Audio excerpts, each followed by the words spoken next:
When you ask a Zelda fan what they want from the next Zelda game, most of them will say they want things like better dungeons, a better story, etc. And I agree, I want those things too, but others can argue those points better than I can. So let's get a little more specific. I think the next Zelda game needs to bring back people that know Link.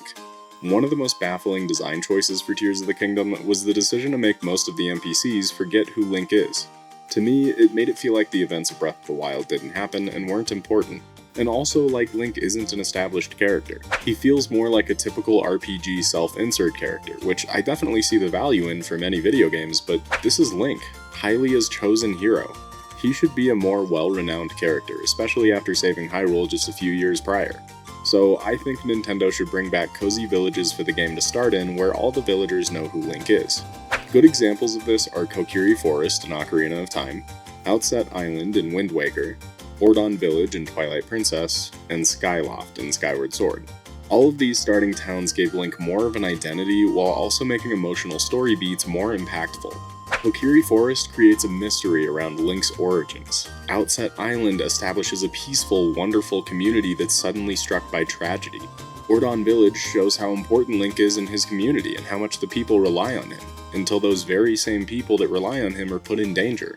Skyloft gives Link a more concrete backstory and personality, along with having tons of side characters that feel real and immerse you into the beautiful world with all of their side quests. It's good for world building, it makes you feel more attached to the side characters, and it makes Link seem like a hero to everybody in Hyrule, not just Zelda. When you compare these starting towns to how the Wild Era games start, it starts to make the Great Plateau and the Great Sky Island feel too gamified, like they only exist to introduce new mechanics. Finally, I think the world should be more reactive to the player in the next Zelda game. Whether that world is Hyrule or somewhere new, I think Zelda games in general could benefit greatly from making the player's actions feel more impactful. Tears of the Kingdom dabbled in this with things like stopping the relentless snow in Rito Village and convincing the Zora to stop peeing in their water.